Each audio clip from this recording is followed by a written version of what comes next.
Welcome to the North Group podcast. At North Group, we're constantly invited into organizations in order to influence leadership and organizational behavior. It is absolutely fascinating. I'm your host, Roger North, and we'd like to invite you into that conversation. Dan, I'm probably in a conversation, probably at least once a week in some form or another, that eventually gets to this saying that people have, again, in one form or another. A tiger can't really change his stripes. Mm-hmm. And in fact, I just heard it an hour ago. I did not react well to it. Is it really true? I think, I have many thoughts on this concept. Well, contain those thoughts. We only have a few minutes here. Well, one is just the nature of idiom in general. Mm-hmm. The concept is most of these things are born out of some truth. And understanding, taking the time to step back and say, I wonder what somebody was thinking when they said that. Because there's a reason for it. Or if they were even thinking, or they're just repeating something. That the idiom is so common. Yes. Yeah. That it is the first thing to manifest in their brain. I mean, I think there is some truth to the concept. Often, in conversations with some of our clients, some of our friends, I'll say something like, I don't believe in impossibilities of development. Mm-hmm. I do believe that some people choose not to develop certain things. And we all have a way in which we've been made genetically, a way in which we've been conditioned over the course of life by education, by experiences, by people with whom we've had relationships. Some of those relationships have been frustrating, mm-hmm. Some of them have been hopeful, and they form our view of how human beings behave. And for the most part, people stay within their type. Would you agree with that?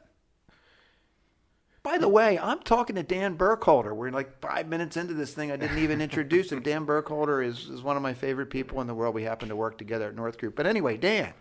Thanks for having me. You're welcome. But do people mostly play to type? Yeah, I mean, this has become an incredibly large topic, and we do work in the space of various types of psychometric assessments. You got a whole host of things out there. Some of the longer form ones like Myers-Briggs and DISC have been around for quite some time, and people have been using them to greater and lesser effect, and newer ones like Enneagram. I mean, the grand we. Actually, Enneagram is ancient. It's another topic for another time. Okay. We, in general, we like being typed. Mm-hmm. There's something that, for all of us, is comforting in knowing that these are my people. It's okay to an extent. What fascinates me, quite frankly, in larger sociological study, is that we're in an era where we're trying to erase types. Mm-hmm. But at the same time, there's a prevalence of these various tools coming out that in some cases are being overused. And when it comes to typing in general, I agree. I think it's there. I think it exists. I mean, I'm not quite 5.5 feet tall. If you're asking me to get things on the highest shelf. I wouldn't use the word tall when we're talking about you. I'm 5.5 feet short. Short, that's what I would say. If you're asking me to get things on that top shelf, you're asking the wrong guy. Yeah. So there are... But does that apply to behavior? You're talking about a physical attribute, and you can't easily change that physical attribute. I would also say you can't easily change behavior, but you can change behavior. It's a choice. Yeah. It's just a hard choice. And that gets back to this concept of, I don't believe in impossibilities of development, but I do believe some people choose not to. Right. So is it the case, if we're thinking about that tiger, that they cannot change their stripes? Perhaps we're using the idiom 1 degree beyond its utility. The statement in its absolute is categorically false. Correct. But it does have some applicability, and we do have an opportunity to use it as a form of a challenge. Yes. I use it as a form of challenge in my leadership development, organizational development work, where somebody is locked into a certain way of behaving, and that way of behaving is not helping the organization that they're asked to help. In fact, it's working against them for a period of time, and they keep working harder and harder at those same behaviors and getting lesser and lesser results. Yeah. And at some point, you just have to look the person in the eye and say, you're capable of behaving differently than you have. Are you willing? And this, honestly, I think this is where you see the most dangerous use of idioms, like the one in front of us today, is where the individual themselves may say, hey, Roger, a tiger can't change its stripes. Yeah. And that's where we find those things to be terribly limiting. So let me just cut in on that. So you've been in situations, I'm sure, where a person looked you in the eye and said that. Said that or something to that effect. Or something to that effect, some derivation, if you will, of that idiom. We've all heard them. As I mentioned, I heard one about an hour ago. We just used different animal type or whatever it might have been. I think that's an opportunity for those of us here at North Group to really put one of our values in play, and that's, we call it instilling hope. Yeah. Yep. Because if somebody has come to the point where they believe that they cannot change, right, that's a really, really difficult place for you to find yourself, not only as a leader and your effect on other people as a servant leader, but as an individual, to get up in the morning and say, I'm just going to do Groundhog Day again? Right. Well, and that's where you get to this concept of, are they going to choose to do it? Exactly. And we all make choices. We all make choices based on the parameters in front of us. Here's my solution space. I've got all of these different constraints, and I'm going to make this best choice. But at times you wonder, are these constraints actually true? How long have you been sitting with this thought that this is one of your behavioral constraints? And of course you're not going to make a different decision because you believed that this was reality. That is a difficult place. I mean, some of the more classic ones that we would see would be things like, well, I'm kind of introverted, so I cannot speak in this particular setting. That's not true. That isn't true at all. Or we'll flip it. You're uncomfortable, and as a result, you're choosing not to. You believe you're ineffective, and as a result, you're not willing to work at it to get better. All of those types of things may be in play. And the opposite. If you just flip that scenario and make it a malady both you and I might suffer from, I talk a lot. Therefore, I never really noticed I'll that. be sharing. Dan, do you talk a lot? I won't be sharing the airtime.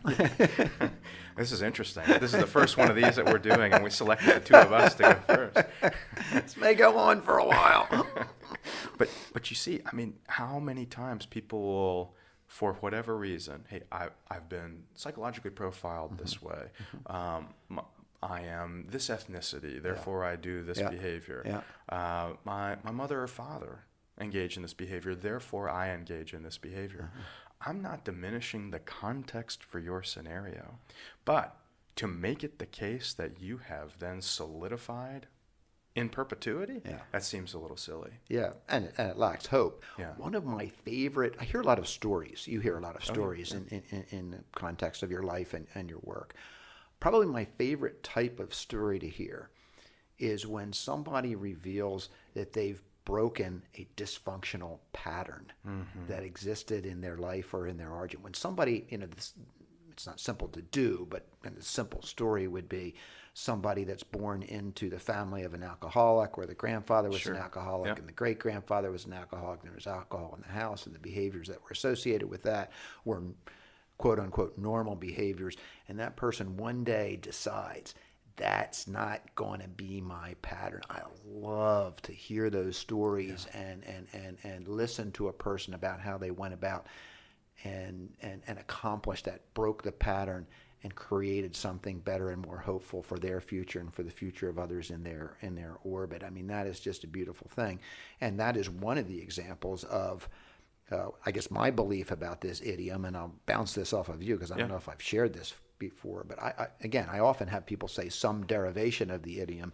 a tiger can't change his stripes, and I look at them and almost always give some version of this answer. I say, that is true, that is categorically not true, but in practicality it is true in a majority of cases.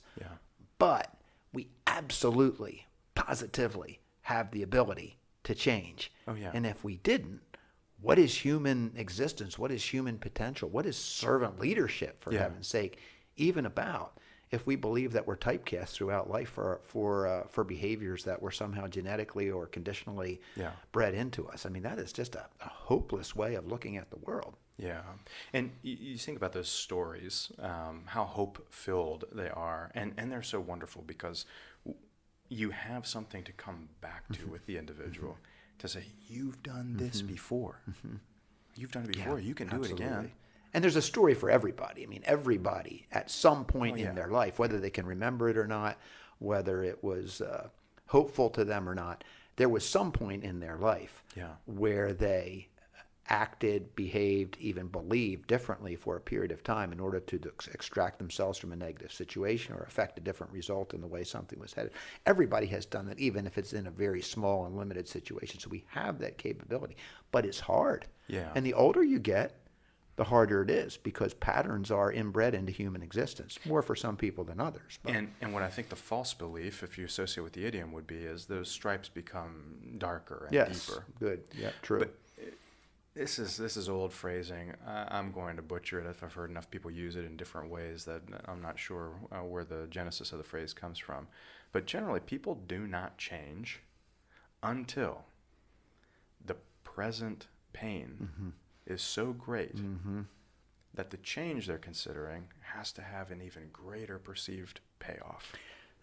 And I think I generally agree with what you say, although I'll have to think about it a little more. Yeah. But wouldn't it be better if we chose to make those behavioral adjustments before the pain became that intense?